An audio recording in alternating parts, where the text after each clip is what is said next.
The observation vessel Resonance drifted silently through the outer reaches of the Sol system, its crystalline hull absorbing and redirecting electromagnetic radiation to maintain perfect stealth.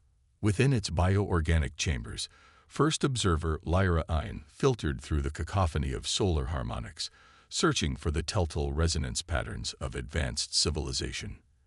There were none. Impossible, she whispered, her bioluminescent nodes pulsing with confusion. The third planet showed clear signs of technological development: artificial satellites, atmospheric modifications, energy signatures consistent with an industrial civilization. Yet there was no song, no harmonious resonance of collective consciousness that marked all known spacefaring species. First observer, her second, Thene Ray, approached with a ripple of concerned frequencies. The preliminary scans are complete. We've detected approximately 8 billion individual entities on the third planet, but he trailed off, his resonance patterns displaying clear distress. But they're silent. Lyra Ein completed the thought. In all her cycles of exploration for the harmonious collective, she had never encountered such a paradox. Every known intelligent species developed bioresonance communication as a prerequisite for advanced civilization. It was a fundamental law of societal evolution, as clear and unchangeable as gravity itself. The main observation chamber hummed with the collective confusion of the crew as they studied the data streams. Cities sprawled across continents, vehicles traversed land, sea, and air, and artificial constructs orbited the planet in complex patterns. All signs pointed to a Type 1 civilization on the Kardashev scale, yet their instruments detected no harmonic communications, no resonance fields, nothing but random electromagnetic noise. Perhaps our instruments are malfunctioning, Fenrir suggested, though his resonance patterns betrayed his doubt. The Resonance carried the most sophisticated detection equipment in the collective's fleet. Lyra Ein was about to order a full diagnostic when something caught her attention. Among the chaotic orbital patterns of human satellites, one structure stood out, a large modular construction that appeared to be a primitive research station, and on that station, a single human was awake, while others slept. "Focus our observations there," she commanded, her curiosity overwhelming her caution. The chamber's holographic field shifted, zooming in on a small laboratory module. Inside, a human female sat before an array of primitive scanning devices, her attention fixed on data scrolling across multiple screens. Dr. Sarah Martinez hadn't planned on pulling an all-nighter at the International Space Station's new radio astronomy lab, but the anomalous signals she detected warranted the extra hours. For the past week, she'd been tracking unusual patterns in what should have been empty space, subtle distortions that didn't match any known natural phenomena. Being deaf since birth had its advantages in her line of work. While her colleagues relied on automated pattern recognition software, Sarah had developed an uncanny ability to spot visual irregularities in data streams. Her mind processed information spatially, converting signal patterns into three-dimensional structures she could manipulate and analyze in her mind's eye. The patterns she was seeing now defied conventional physics. They suggested the presence of something massive yet invisible, moving with precise intention. As she cross-referenced the data with other sensor arrays, her hands moved in unconscious patterns, signing her thoughts to herself. A habit she'd never broken despite years of working alone. In the observation chamber of the Resonance, Lyra Ein watched these hand movements with growing fascination. "What is she doing?" she asked, more to herself than her crew. The human's appendages formed complex patterns in rapid succession, accompanied by subtle changes in facial expression and body posture. "It appears to be some form of primitive signaling," Thene Ray observed. "But the patterns are too complex to be random muscle movements." "Analyze those movements," Lyra Ein ordered. "Compare them with all known forms of non-resonant communication." The chamber hummed as the ship's bioorganic computers processed the request. Within moments, the results appeared in their shared consciousness space. The human's movements matched no known communication system in the collective's vast databases. Sarah's eyes narrowed as she noticed something new in the data. The anomaly she'd been tracking had shifted position, ever so slightly, in response to her latest sensor sweep. It was as if something was reacting to being observed. Her hands moved rapidly. Active response to observation. Artificial origin confirmed. First contact protocol. The empty lab offered no answer to her signed question, but the act of signing helped her organize her thoughts. In the resonance, alarm suddenly rippled through the collective consciousness of the crew. First observer. Thenra's resonance patterns spiked with alarm. The human. She's detected our presence. Lyra Ein's bioluminescent nodes pulsed rapidly as she processed this impossible development. A species without even basic resonance capability had somehow detected their most advanced stealth technology. The implications were staggering. How? She demanded, but even as she asked, she was beginning to understand. The human wasn't using resonance at all. She was seeing them, through methods the collective had never considered possible for advanced analysis. Sarah Martinez had no way of knowing she had just shattered one of the fundamental assumptions of galactic civilization. As she initiated a more focused scan of the anomaly, her hands continued their dance of silent communication, attempting contact. For the first time, in her 1,000 cycles as first observer, Lyra Ein felt something she never experienced before: uncertainty. Everything about this situation defied the collective's understanding of how intelligent life evolved and communicated. This human, this allegedly silent being, was about to force them to rewrite their most basic assumptions about civilization itself. Disengage stealth systems, she commanded, her decision rippling through the crew's shared consciousness like a shockwave. If they can detect us anyway, we might as well do this properly.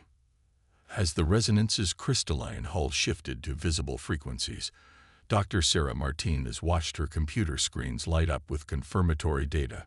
Her lifetime of silence had led her to this moment, about to make humanity's first contact with an alien civilization. Her hands moved one last time, forming words no human had ever signed before. We see you. Welcome to Earth. In the observation chamber, Lyra Ein watched those hand movements with growing wonder. Their species had spent millennia perfecting the art of bioresonance communication, believing it to be the only path to advanced civilization. Yet here was a species that had reached for the stars in complete silence, developing forms of communication the collective had never imagined possible. It seems, she said to her stunned crew, that we have much to learn about the true nature of intelligence. Begin first contact procedures. She paused, then added, and someone find out everything they can about these hand movements. I have a feeling they're just the beginning of what these humans will teach us about communication.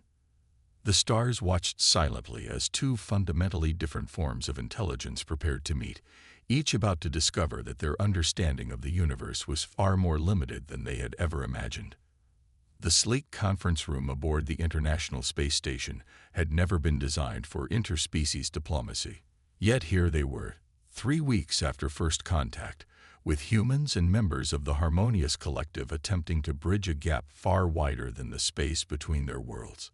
Dr. Sarah Martinez watched the crystalline forms of their alien visitors shimmer with patterns of bioluminescence that her colleagues insisted carried complex meanings.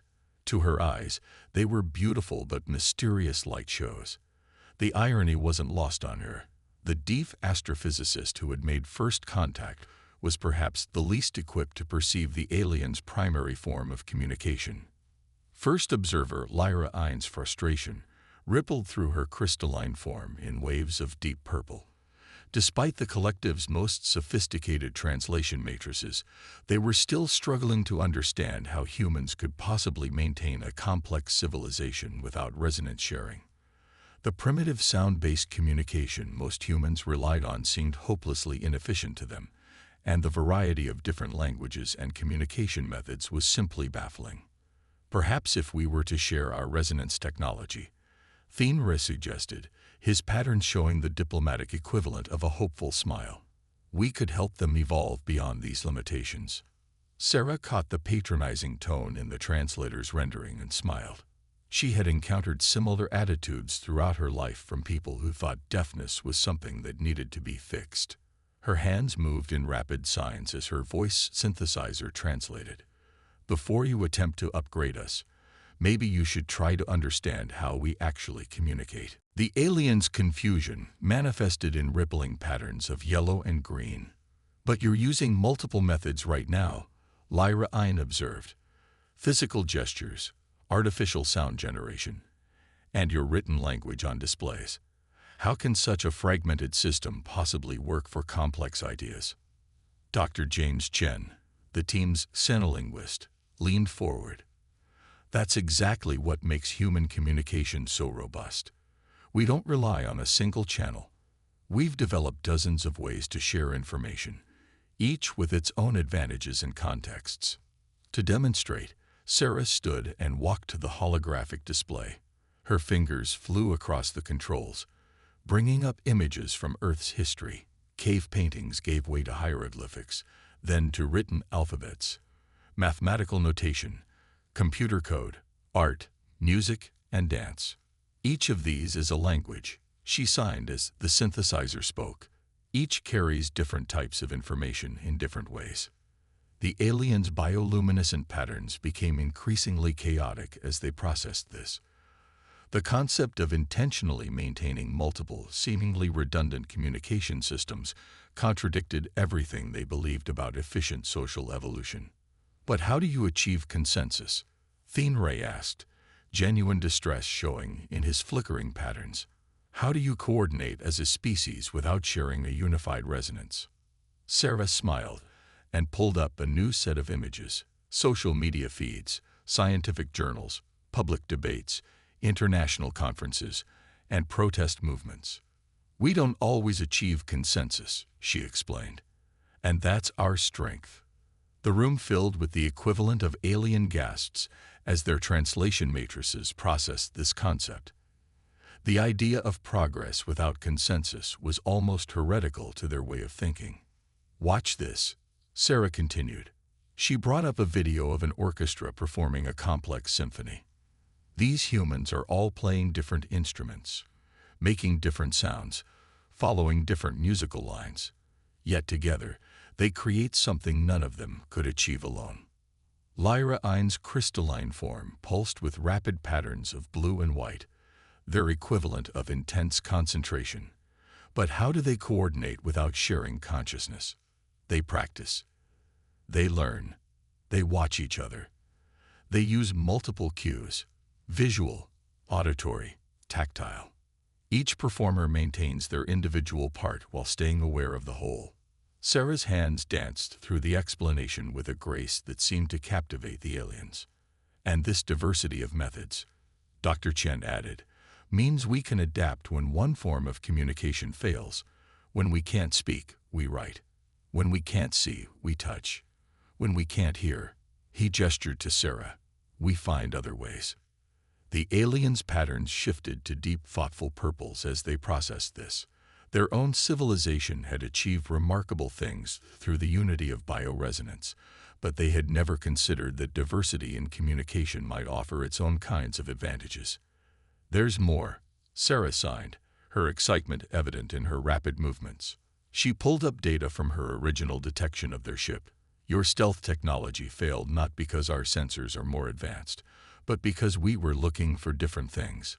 We had to develop multiple detection methods because we couldn't rely on resonance sensing. The implications hit the alien delegation like a wave. Their assumption that human civilization was primitive because it lacked resonance capabilities had been completely backward. Humans had developed diverse technologies and methods precisely because they had to solve problems without relying on bioresonance. Your species, Lyra Ein said slowly, her patterns showing a mix of awe and recalibration, has turned what we perceived as a limitation into an extraordinary range of capabilities. Each challenge you faced led to new solutions, new ways of connecting, new ways of understanding the universe. Sarah nodded, then did something unexpected. She approached Lyra Ein and slowly reached out her hand. May I? The first observer hesitated, then extended a crystalline appendage. Sarah gently placed her hand against the alien surface, feeling the subtle vibrations of their bioluminescent communications. "You communicate through light and resonance," she signed with her free hand. "We communicate through sound, touch, sight, and countless other methods we've invented. Imagine what we could learn from each other if we stopped assuming there's only one right way to share ideas." The contact between them seemed to shift something fundamental in the room. The aliens' patterns synchronized briefly in what the humans would later learn was an expression of profound revelation. "Perhaps," Lyra Ein said, "her patterns display new harmonics of possibility. It is we who need to evolve. You've shown us that true intelligence isn't about finding the one perfect way to communicate. It's about finding all the ways we can connect." As Sarah stepped back, she noticed the aliens beginning to mimic her hand movements, their crystalline appendages forming rough approximations of human signs. Meanwhile, Dr. Chen was recording the subtle variations in their bioluminescent patterns, building the new kind of dictionary. The gap between their species was still vast, but they had taken the first steps toward bridging it. And they had done so not by trying to force one form of communication to dominate, but by embracing the beautiful complexity of all the ways beings could share their thoughts, dreams, and understanding of the universe. The warning came not as a shout or an alarm, but as a sudden dimming of the resonance's crystalline hull. First observer Lyra Ein felt the disturbance ripple through their ship's bioorganic systems moments before their instruments detected it. A massive solar flare, far larger than anything their scientists had predicted, was about to strike. "Time to impact," she demanded, her patterns flaring with urgent reds and oranges. 17 Earth minutes. Thenra responded, his own illumination practically strobing with calculations. "The radiation surge will temporarily disable our resonance capabilities. We need to evacuate immediately." But Lyra Ein's attention was already fixed on the International Space Station, hanging vulnerable in Earth's orbit. The humans' primitive shielding wouldn't be sufficient against a flare of this magnitude. Their own vessel could weather the storm, but the ISS— "Contact the human station," she commanded. "They need tow." She stopped as their communication systems suddenly sputtered and died, the first wave of electromagnetic interference already disrupting their bioresonance fields. Aboard the ISS, Dr. Sarah Martinez felt the vibration of emergency protocols, engaging before she saw the warning lights. Her hands flew across the sensor controls, confirming what the station's systems had already detected. The incoming solar flare was massive enough to potentially cook every piece of electronics on the station. "All personnel to radiation shelters." Commander Chen's voice crackled over the intercom. "This is not a drill. Repeat, all personnel to radiation shelters immediately." But Sarah remained at her station, her eyes fixed on the readings. The resonance was still out there, and without their bioresonance technology, they would be effectively blind and mute. The aliens had never developed backup communication systems. They'd never needed to. Her hands moved rapidly as she typed commands into the emergency broadcast system. "Resonance crew, if you can see this, flash your hull lights once for yes." Seconds ticked by. Then, through the observation window, she saw the crystalline ship's exterior briefly illuminate. They could see them.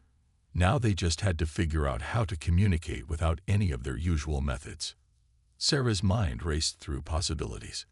The aliens couldn't use their bioresonance, and standard radio communications would be useless in the electromagnetic storm. They needed something simpler, more primitive. Her eyes fell on her tablet, still displaying the historical images she'd shown the aliens weeks ago. Commander Chen's voice came through again, more urgent this time. "Dr. Martinez, get to shelter now." Instead, she grabbed her tablet and moved to the window. The resonance was clearly visible, its usually shimming hull now dulled by the approaching storm. Sarah pulled up a simple image, a basic diagram showing the solar flare's trajectory and timing, and pressed it against the window. Aboard the Resonance, Lyra Ian watched in fascination as the human began displaying a series of images. Without their resonance capabilities, the crew felt frighteningly isolated, cut off from their collective consciousness. But the human wasn't trying to use complex technology. She was using simple visual signals that even their impaired systems could process. She's teaching us to communicate without resonance, Lyra Ian realized. Her own appendages moved awkwardly, attempting to mimic the human sign language they'd observed. It was crude, but it might work. Sarah saw the aliens attempting to sign and quickly shook her head. There wasn't time to teach them proper signing. Instead, she held up new images, simple pictographs showing both vessels moving to the far side of Earth, using the planet's magnetosphere as a shield. The Resonance's hull flashed once. They understood. What followed was the most primitive yet effective coordination effort in either species' spacefaring history. Using nothing but simple visual signals, two radically different civilizations synchronized their movements, navigating through the growing electromagnetic storm to safety. When the main wave of the flare hit, both vessels were safely positioned in Earth's shadow.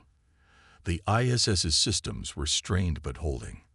The Resonance's bioorganic technology was temporarily offline, but their hull integrity remained intact. In the aftermath, as systems slowly came back online, the aliens made an unprecedented discovery. During the crisis, without access to their collective consciousness, individual crew members had been forced to make decisions independently. They had adapted, improvised, and succeeded using methods they had never imagined possible. Sarah finally made her way to the radiation shelter, where Commander Chen was waiting with a mix of frustration and admiration. "That was either the bravest or most foolish thing I've ever seen," he said. But it worked. Her hands moved in response.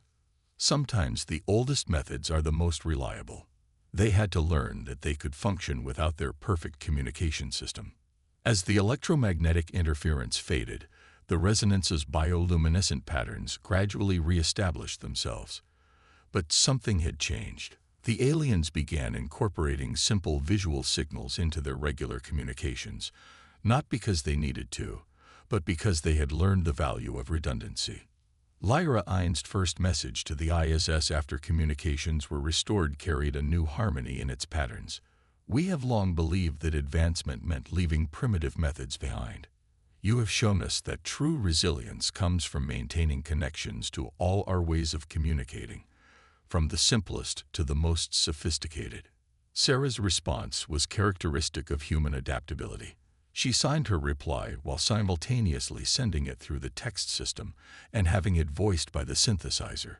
3 different channels carrying the same message. In an infinite universe, there's no such thing as an obsolete tool. There are only new ways to use old methods. The crisis had passed, but its impact would ripple through both civilizations. The Harmonious Collective began to explore backup communication methods, while humans gained new appreciation for the potential of bioresonance technology. Neither species had all the answers, but together they were learning that the true power of intelligence wasn't in finding the perfect method of communication. It was in having as many methods as possible. As the sun rose over Earth's horizon, Sarah watched the Resonance's hull begin to shimmer again with its characteristic patterns. But now she noticed something new. They were incorporating deliberate visual signals into their bioluminescence, creating a hybrid form of communication that anyone could understand, regardless of their capabilities. It wasn't just adaptation, it was evolution. The grand hall of the newly constructed Earth Collective Cultural Exchange Center hummed with an unprecedented combination of human and alien expression. Crystalline beings pulsed with bioluminescent patterns, while humans moved through intricate dance sequences, each species attempting to translate their art forms into something the other could understand. Dr. Sarah Martinez stood at the center of it all, her hands moving in elegant signs as she guided a group of young aliens through the basics of human musical notation. The crystalline beings had been fascinated by the discovery that humans had developed a written language specifically for sound, something their species had never considered necessary with their direct resonance sharing. Each mark on this staff represents not just a sound, her synthesizer translated as she signed, but a relationship between sounds. It's a language that crosses spoken language barriers, allowing musicians from different cultures to play together without speaking a word. The aliens' patterns shifted in what Sarah had learned to recognize as deep contemplation. Over the past 3 months since the solar flare incident, the Harmonious Collective had begun to radically reimagine their understanding of communication and art.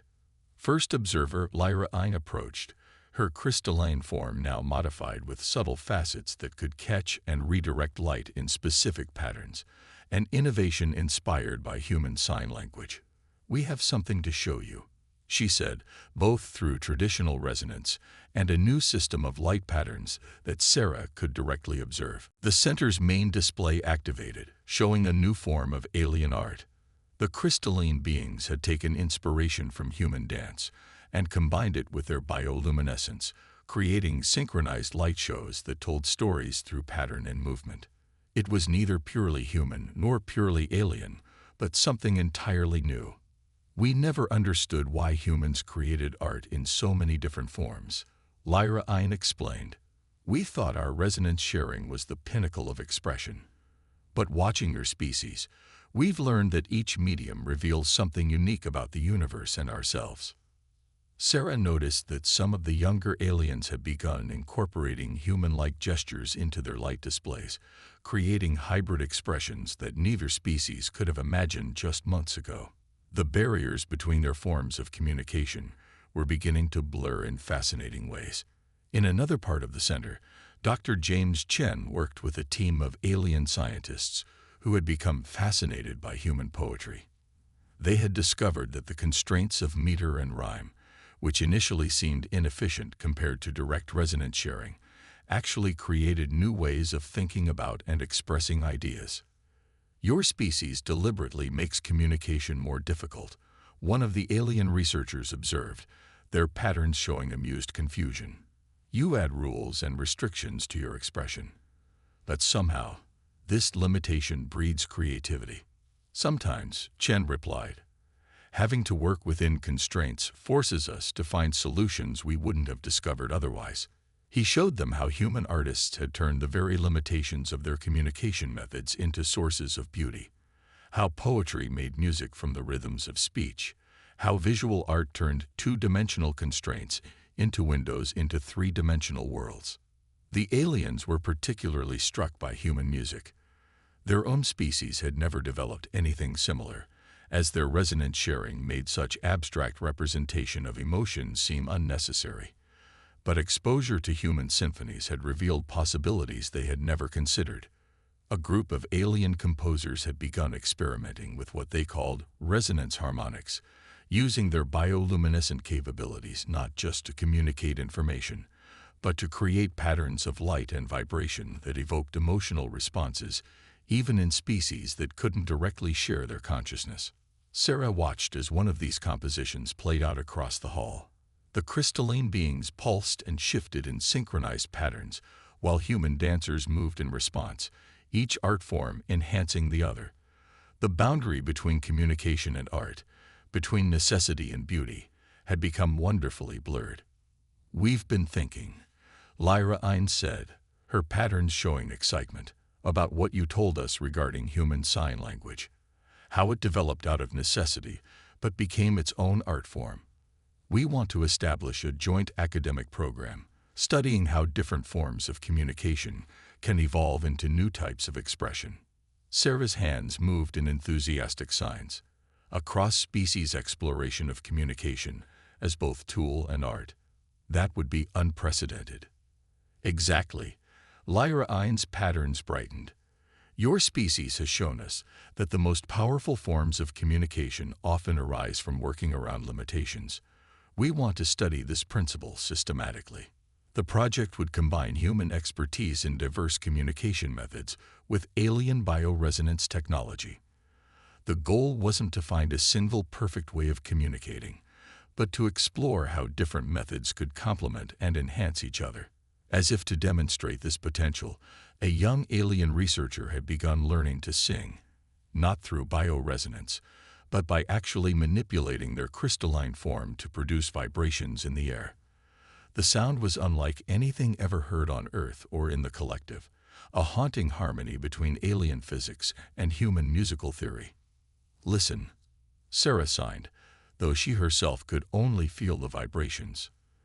"That's not human music or alien resonance. It's something entirely new."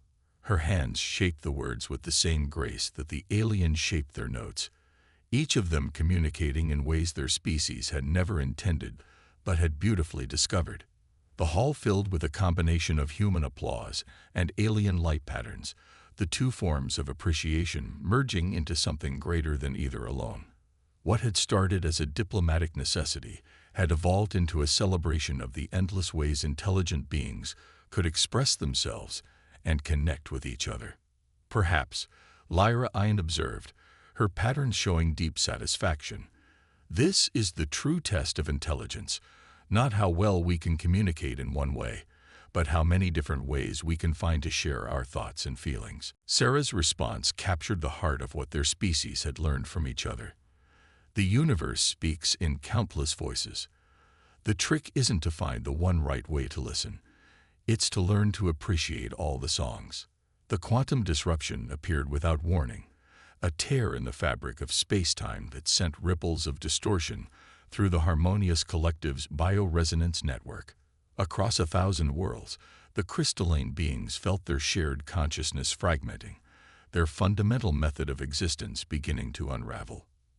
In the Earth Collective Cultural Exchange Center, first observer Lyra Ein's patterns flickered erratically as she struggled to maintain coherent thought without the support of the collective consciousness. The disruption. She managed to communicate through the hybrid signal system they'd developed. It's spreading exponentially. Our entire civilization.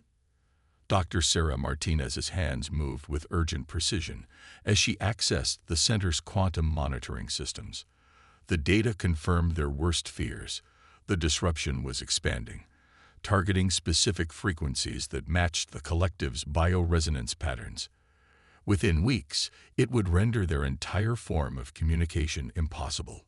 "It's like an immune response," Dr. Chen observed, studying the patterns. "As if the universe itself is rejecting the collective's form of quantum coherence."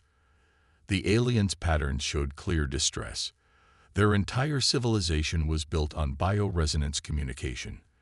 Without it, they would lose not just their ability to communicate, but their very way of being. Centuries of cultural development, scientific knowledge, and shared consciousness would disappear. Sarah watched the patterns of light play across Lyra Ein's crystalline surface, now stuttering and irregular where they had once been smooth and harmonious. But something about the disruption pattern tugged at her mind, reminding her of something she'd seen before. Her hands flew in rapid signs. "This is like audio-destructive interference, when sound waves cancel each other out. But it's happening on a quantum level." The revelation sparked an idea. Humanity had centuries of experience dealing with communication disruption, developing workarounds and alternatives. What if they could apply those principles at a quantum scale? "We need to think about this the way humans always have," Sarah signed, her movements sharp with intensity. "When one channel of communication fails, we don't try to force it. We find another way." The next few weeks saw an unprecedented collaboration between human and alien scientists. They began by analyzing how humans had historically dealt with communication barriers, from developing sign language to creating Morse code to inventing digital protocols. "The key," Sarah explained to a group of alien researchers, "isn't to fight the disruption. It's to work around it, the way deaf people like me found new ways to communicate when we couldn't use sound." The aliens, already familiar with human adaptability through their cultural exchange programs, began to understand.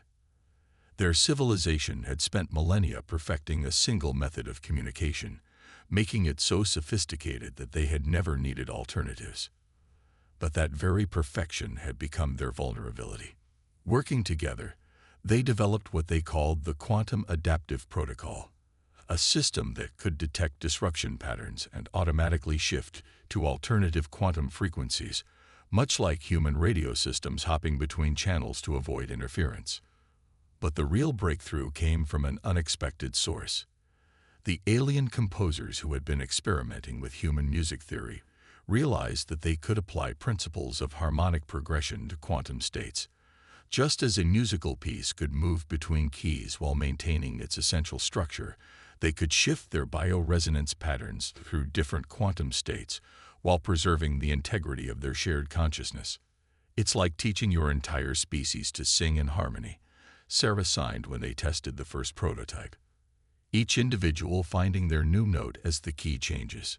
The implementation was both technically and culturally challenging. The collective had to learn to be flexible in a way they had never needed before, but they had already begun this journey through their contact with humanity, learning that adaptation and diversity were strengths, not weaknesses. As the disruption reached its predicted peak, the collective didn't just survive, they evolved. Their new communication system was more robust than ever, able to adapt to interference by shifting through quantum harmonics and patterns inspired by human music theory.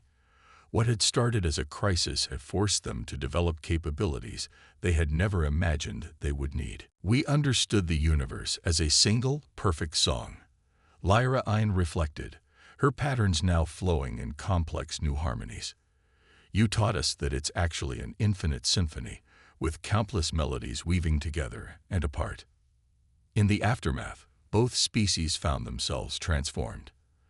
The collective began developing multiple forms of communication, inspired by humanity's diverse approaches.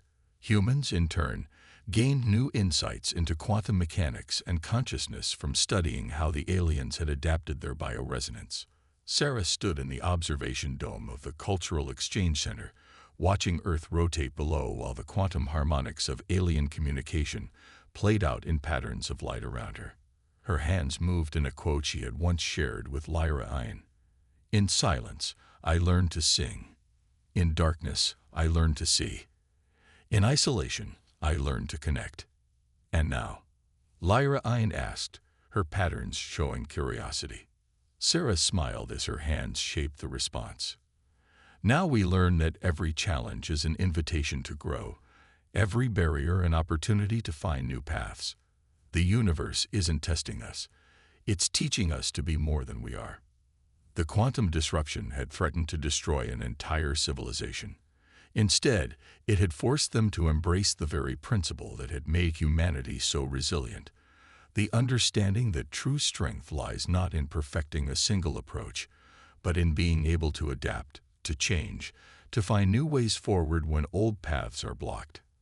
As Earth's sun rose over the horizon, its light played through Lyra Ein's crystalline form, creating patterns that danced with meaning in both human and alien ways. It was neither the silence humans had once known nor the pure resonance the collective had relied upon, but something new. A harmony of approaches, a symphony of possibilities, a song that could change its tune without losing its way. In the end, the very diversity that the collective had once seen as a weakness had become the key to their survival. And in helping them adapt, humanity had once again proved that their greatest strength lay not in any single capability, but in their endless capacity to find new ways to thrive in an ever-changing universe.